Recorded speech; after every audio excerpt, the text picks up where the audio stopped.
Hello everyone, and welcome to episode 1 of Ask Mace, the show where you send me your Splatoon questions and I answer them. So, let's get started. We got a lot of questions to get to today, and I'm excited to answer them. So let's go. Can you give us Splatoon shark lore? So there's actually quite a few shark-related things in Splatoon. There are 3, I guess technically more than 3, confirmed shark characters in Splatoon. You have Master Mega, obviously. You have the dogfish denizens of the deep in Octo expansion. And then you also have Jawn Feeder, who's the bassist for Bottom Feeders. And then there's stuff that has like shark-themed names. Like there's obviously Hammerhead Bridge and Mako Mart, which are named after the Hammerhead shark and the Mako shark, respectively. And then there's also the Shark Moccasin shoes. And then there's also the Shark Fins brand, which makes the Tacticooler, the Fizzy Bomb, and the Reef Slider. And I believe that's all the shark stuff in Splatoon. If you want to count like different language stuff too, like stuff that in English is not named after a shark, but in like other languages it's named after a shark, but in English that's all we have. I do actually hope we get more shark related stuff in Splatoon. Like I would really like to have like another shark character. I think that Jawn Feeder specifically, I think he's really cool and I really want to see more of him, and just like more lore on Bottom Feeders in general, because I do really like Bottom Feeders and I do actually really hope they come back in like the next game so we can get more lore about them. What did you think Mr. Grizz was before Splatoon 3? Okay, so before Splatoon 3, I thought that Mr. Grizz was just like an inkling or an Octoling or a jellyfish. Like his true identity didn't really matter, and what mattered was the stuff that he was doing. Back then I thought that Grizzco was just a sketchy energy company. Like the reason they were taking the golden eggs was just to supply power.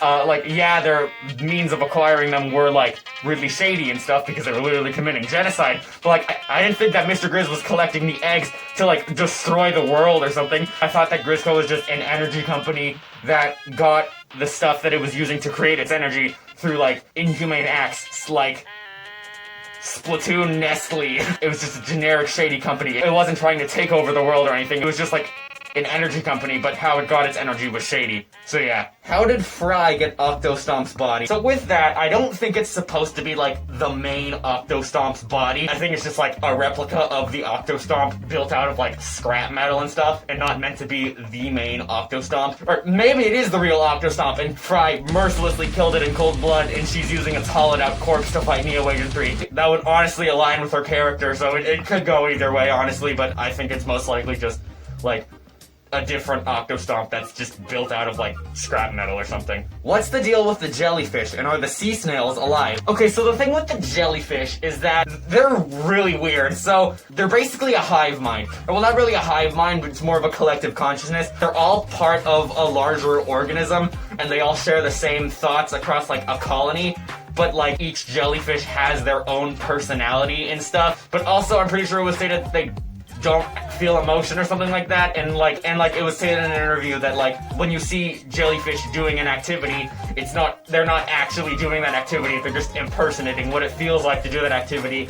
Like in an interview it said that when you see 2 jellyfish lovers like getting married or something, they're not actually in love, they're just impersonating what it's like to be in love. So I don't know. And with the super sea snails, yeah, I'm pretty sure they're alive. The super sea snails that you get are alive. You can see the super sea snails literally shaking in fear next to Merch and Spike, because the sea snails are literally food for Merch and Spike. They literally saw their friend getting, like, disemboweled and eaten alive by Spike and Merch, and they're scared because they know that's gonna happen to them. Pretty dark, but when is Splatoon lore not dark? How strong do you think Agent 4 is? I've read in Side Order that they were put in charge of security and used as one of the bosses because they are a very powerful person. What is your opinion on their strength? Okay, so if I were to rank all of the Splatoon protagonists in terms of, like, power level, it would go Agent 3 or the Captain, like, very solidly in first place, ahead of the rest by, like, a very large margin. They're, like, clearly the most powerful and the most capable out of all of them. They literally have, like, super strength and stuff. They have, like, the most combat expertise. And then it would go Agent 8, and then it would go Neo Agent 3, and then it would go Agent 4. That's not saying Agent 4 is weak by any stretch of the imagination. Do not think this is me saying Agent 4 is weak. Obviously, all of the protagonists are very strong, but I'd say Agent 4 is just the least strongest. What are your thoughts on the current Splatoon meta? I think that Splatoon 3's meta is in a very good spot right now. It's probably one of the best metas we've had in, like, a long time. It's like, infinitely better than Endgame Splatoon 2's meta. Endgame Splatoon 2's meta was like complete garbage, but Endgame Splatoon 3's meta is like really, really good. It used to be kind of bad with like the Trizuka stuff, but they did like nerf Trizuka in the most recent patch, and it's like mostly tolerable now, and there's been like developments with like using Big Bubbler to counter Trizuka, and there's also like other specials, like Zipcaster is pretty good, and Zipcaster is an incredibly fun special that allows for a lot of skill expression. And also there's the fact that I think every weapon class has a weapon that is relevant in the meta, which is really, really cool, and we haven't had a meta like that in a while. But yeah, even though, and like by default, I like the meta because my favorite weapons in the Splat Roller and both of the range blasters are in pretty good spots in the meta. But yeah, I think the meta is just in a really good spot right now. Are you choosing Team Morning? If so, Team Morning rise up like the sun.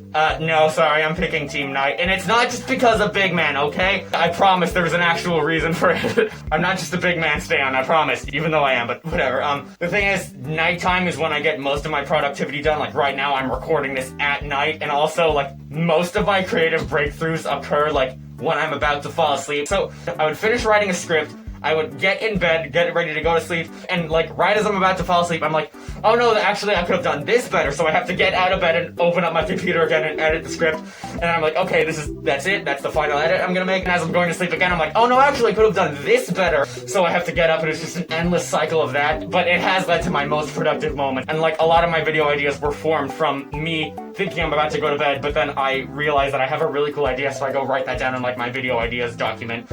So yeah, I'm picking Team Night. If you could make a story mode for Splatoon, what would it be? Okay. Let us play as like an actual Octarian, like not Agent 8, like literally just like an actual Octoling soldier. Like it takes place in the Octarian domes, in the Octarian society, like in the middle of the Great Turf War. It would make sense because Team Past won the Final Fest. Make the next game story mode take place during the Great Turf War. You play as an Octoling soldier. It's from the perspective of the Octarians, and you actually fight against the Inklings. The Inklings are the enemy, and the Octolings are the good guys. Please, that would be so cool. And finally, how do Octolings reproduce? Okay, so, when I tell you that this is a subject that keeps me up at night because of how confusing and unnecessarily complicated it is, I am not joking. Like, most likely how Octolings reproduce is they reproduce the same as the Inklings, where they, like, lay eggs or something, whereas the Octarians reproduce by cutting off a tentacle, like is shown in, like, a bunch of art and stuff. But then there's also the art that shows the severed tentacle Octarians metamorphosizing into Octolings, and then there's the developer interviews that also say that they metamorphosize into Octolings, even though there's other media that says that's not the case, so I frankly have no f***ing clue what's going on here. If I had to posit a guess, I think what most likely is going on here is that Octolings reproduce like Inklings, by laying eggs, and they go through the same growth cycle as Inklings, whereas Octarians are born when an Octoling severs off one of their tentacles and that falls off and grows into its own organism. So Octotroopers reproduce asexually by cutting off part of their tentacle. That is most likely the case, but there's probably going to be a new developer interview in like a few months that goes like, oh, it's actually they reproduce through doing this, which is something that we've never actually shown before, but we're showing it now, haha. But yeah, that's my theory. Thank you for watching, and I'll see you guys later. Bye.